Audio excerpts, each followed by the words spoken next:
Hello everyone, I'm Hayden Hole and welcome to my tutorial series Civil 3D for Land Surveyors. In this series I'll be going over the basics of Civil 3D and I'll be teaching you everything I know about the program. This series is being made for students and entry-level professionals, so with that being said, I'm expecting you to have a little bit of knowledge when it comes to drafting. I'm also expecting you to have your own layer types, title block, and survey points. This series will be divided into 4 videos. The first video will cover data collection, the second will go over how to draft your existing conditions and existing parcel, the third will go over how to make an existing surface, and the fourth will be the end result, which will be a record of survey of a very simplistic boundary survey. In this video, we'll be going over what data is important for a parcel of land. I work in Utah, so we'll be gathering our information from a county here in Utah, specifically Utah County. When researching a parcel, a surveyor looks for several key points of information. This includes the location of the project, section, township, and range, existing survey monuments, basis of bearing, and so on and so forth. Normally, this information will be described in the legal description for that property, and that'll be attached to a deed, or if it's part of like a subdivision, condominium plat, so on and so forth, it'll be attached to these maps. In order to start figuring out data about our parcel of land here, we need to go and access at least 2 websites at the beginning. The first one, and the most important one, is we need to look at the parcel maps. So we're going to type in Utah County parcel map. Go here. Depending on which county you're working in, they have different ways of searching up your parcel of land. Typically, I always just do by the address, but if you know where it's at, I just zoom in. So I know where this dude is. He's just right here. So I need to figure out information on this guy. So you click on it, it pops up with information regarding this parcel of land. This having to do serial number or parcel ID, owner, address, subdivision, acreage, value, tax district, detail, aerial image, so on and so forth. Our most important piece of information is the parcel ID, the subdivision, and then this additional property information.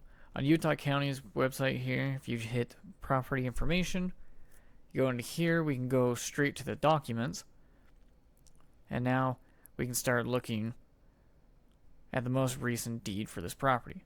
When looking for deeds, we can look for multiple different types of deeds that have legal descriptions or anything that has a legal description in general. Typically, we look for warranty deeds, which will be labeled as WD, quitclaim deeds, which is QCD, deed, which is just the deed, deed of trust, which is TRD. That's pretty much about it for that. So for this guy, I can see this WD here is a warranty deed. So I'm going to click on this. We're going to go to the document image viewer.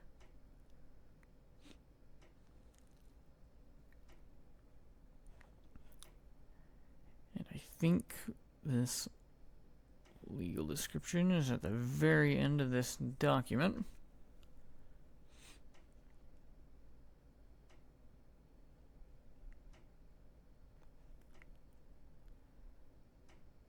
Perfect, here it is.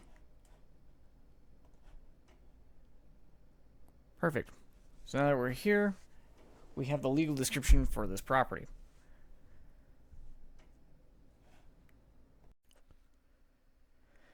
From this legal description, we can determine the section, township, and range, and also the monument that this parcel of land is going to be tying to.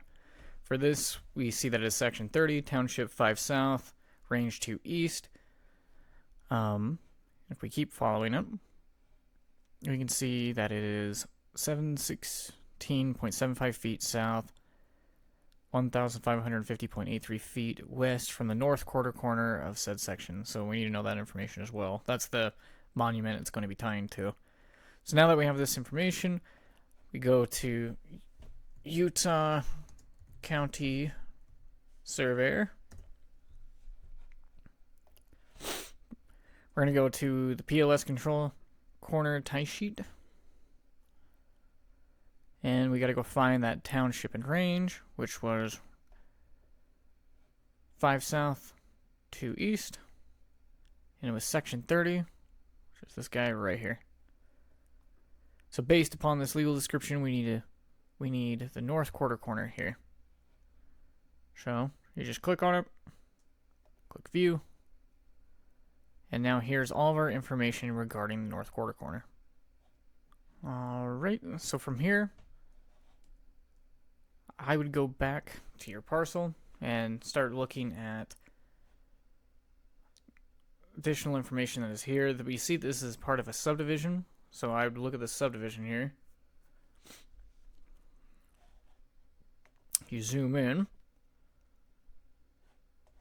we can start seeing what the, like right here, we can see what the basis of bearing is. This is rotated 90 degrees west. So north arrow, this is on its side. Vicinity map, we can see what's going on there. But if we look at this guy, we can see what other monuments we're going to need. From right here, this is the north quarter corner, so we know that the property ties into there. But based off this subdivision here, we also need to collect information on the northwest quarter corner and the west quarter corner. So, same thing, you just go back to Utah County Surveyor. We click on the northwest here, click view. Here's all the information regarding that monument. The west quarter corner here, view, and all of its information.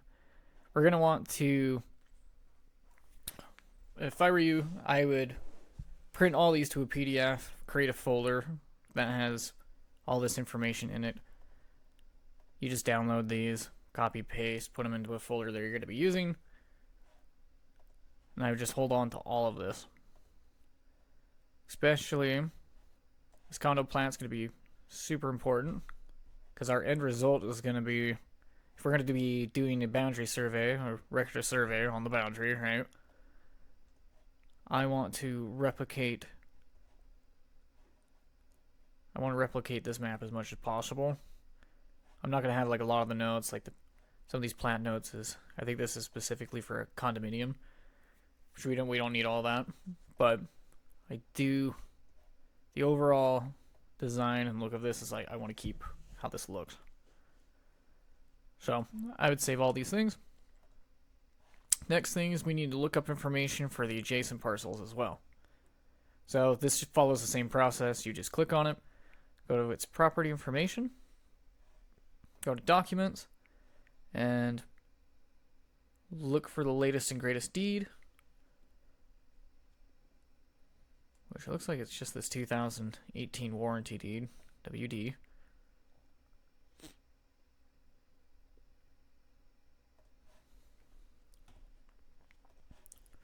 View the image. I'd save this. I think about pulling up these deeds, especially from like different counties and stuff.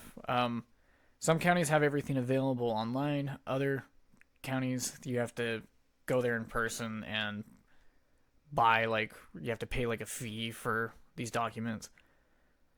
But for the most part, like I think in Utah at least, Utah and Salt Lake County, theirs is different where like Utah County, it's all free. You can pull everything up like we're doing now. Well, Salt Lake, you have to have like a subscription fee where you go through the recorder's office and have to pay for all these things. But Utah County is nice because it's all free. But my general rule of thumb is if you're pulling up any of this information is save everything because you might need it later. So this is the adjacent guy here. I would save this. I think this next page is this is the legal description. So this is important. This also tells us we're same information. Gives us a section corner, township, range. I want to see where it ties to, which, by the looks of it, I think this all ties to the same spot. West, from the west quarter corner of section 30. So a good thing we're picking up our, like these guys here, because we're going to be using this information, because these adjacent guys are going to, these adjacent properties, we're going to use those survey monuments to put them pretty close when drafting them in next to our property here. But yeah, you just do the same process. Just look up the property information. If it has a subdivision, look at the subdivision. Go grab the monuments. For my particular project here, all of my adjacent properties, I'll use the north quarter corner, the northwest quarter corner, and the west quarter. So as long as I have that information, I should be good to go. And that's all I would do for this. Okay, so for my last tidbit of information, I just want to say that now that we've gathered our deeds or subdivision plats for not only our parcel but the adjacent parcels, we are good to go to start drafting all this up. When it comes down to the true rotation or location of this parcel, that falls on the collected existing survey monuments that are in the field. This video is about drafting, so I'm not going to be going over, going out and collecting these survey points. But I do want to but like all this information we have gathered is for the sole purpose of not only drafting this, but also getting that information out to the field crew, or you, if you're the one going and surveying everything. That, like, these are the typical normal steps of doing any of this survey work, is this research part. But in the next video, we'll be covering how to draft the existing parcel, and also the existing conditions. So the existing conditions are going to depend on your own survey points for your own project or whatever you're doing. I'm going to be showing my survey points for this particular area. They're very old, so like as you can tell by this image here, there's buildings now in here. It's part of like a condominium, but I have data for back when we first started this area. But yeah, I'll be in the next video. We'll be going over how to draft those existing conditions, how to draft the existing parcel data, and that'll be that. But I'll see you in the next one.